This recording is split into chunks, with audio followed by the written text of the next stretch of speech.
Decía San Agustín que el regalo de la paciencia es la paciencia, y la oposición me hace ejercitarla de manera profunda y en serio y a fondo.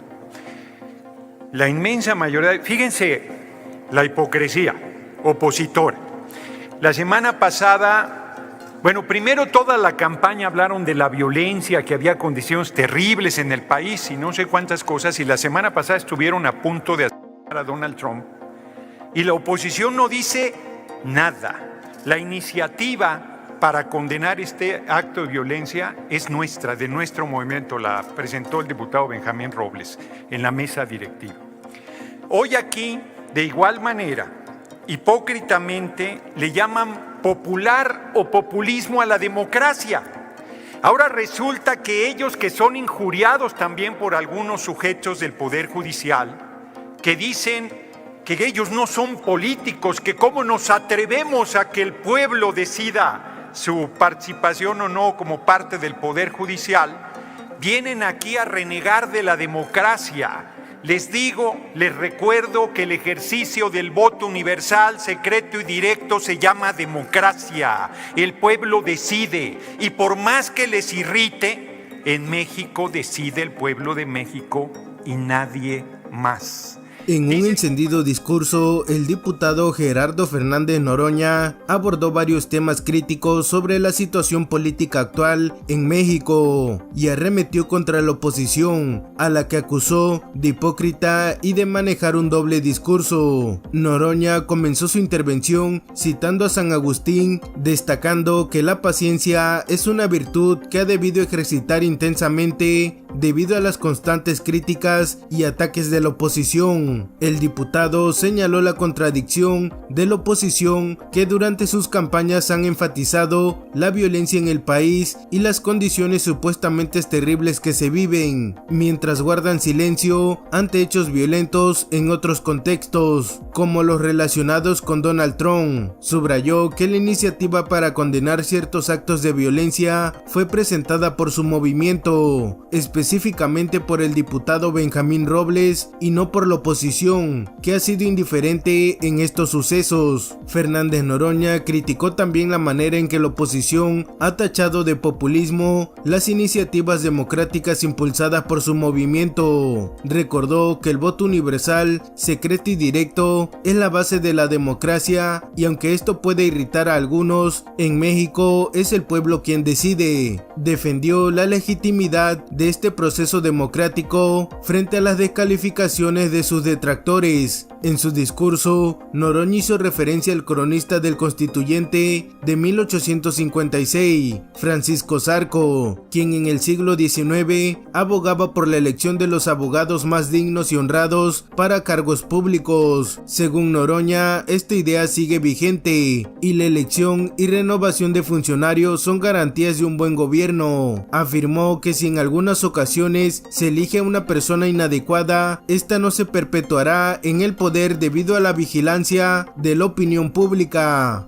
Dice el compañero presidente que los políticos nos repetimos, y yo lamento tener que repetirme en esta tribuna, pero se los vuelvo a decir porque les entra por una oreja y les sale por la otra. Francisco Zarco, en el siglo XIX, cronista del Constituyente 1856, el pueblo elegirá entre los abogados más dignos y abogadas, ahora será, y más honrados y honradas, entre los seres humanos íntegros que son la gloria de nuestro foro por su rectitud y por su fama inmaculada. Y si por alguna vez se equivoca mandando un imbécil a la corte como suele mandar las otras partes, no hay ninguna alusión hacia ninguna parte opositora. La elección y la renovación son excelentes garantías. Los buenos serán reelectos, los malos no se perpetuarán en la magistratura y habrá un estímulo a la probidad sabiendo que todos están vigilados por la opinión pública y sujetos a su fallo. Les reitero que el presidente de la Corte, el más grande presidente que ha tenido el país, Benito Juárez García, fue elegido por el pueblo de México. Y ahora vituperan, reniegan, descalifican, injurian. No entendieron el 2 de junio la decisión del pueblo. Siguen regateándole a la ciudadanía el derecho a decidir el Poder Judicial.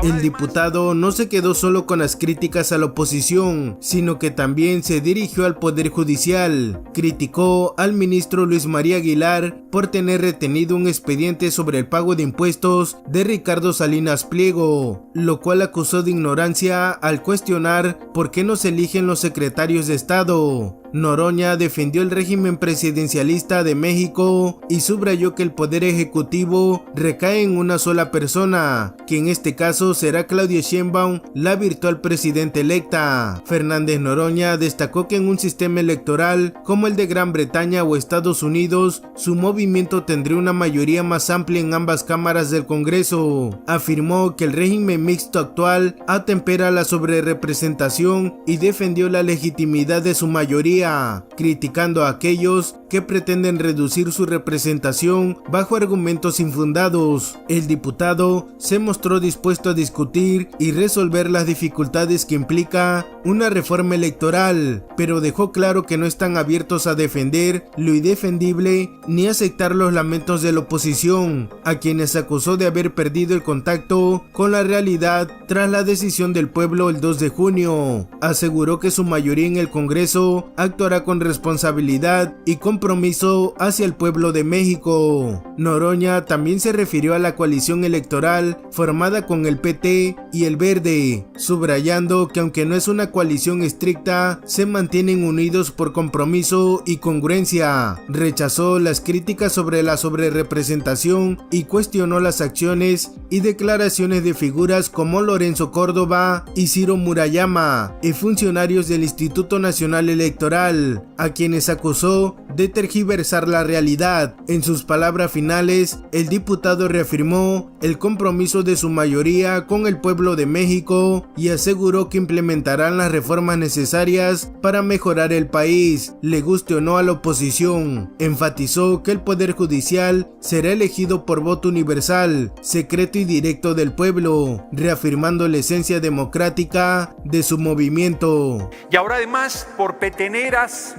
ese ministro Luis María Aguilar, que ha tenido guardado en su escritorio por casi un año el expediente del pago de impuestos de Salinas Pliego, dice que por qué no se eligen a los secretarios de Estado, porque vivimos un régimen presidencialista y el poder ejecutivo se deposita en solo ser humano, quien está en la presidencia de la República. En este caso será nuestra virtual compañera presidente Claudia Sheinbaum Pardo.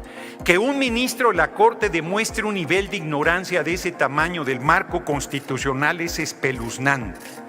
Pero les aplauden porque los propusieron la caterva del PRI y del PAN, que hoy son minoría. Dicen, escúchenos, pues si los escuchamos hasta el hartazgo, hasta la náusea. El problema es que no quieren discutir con seriedad.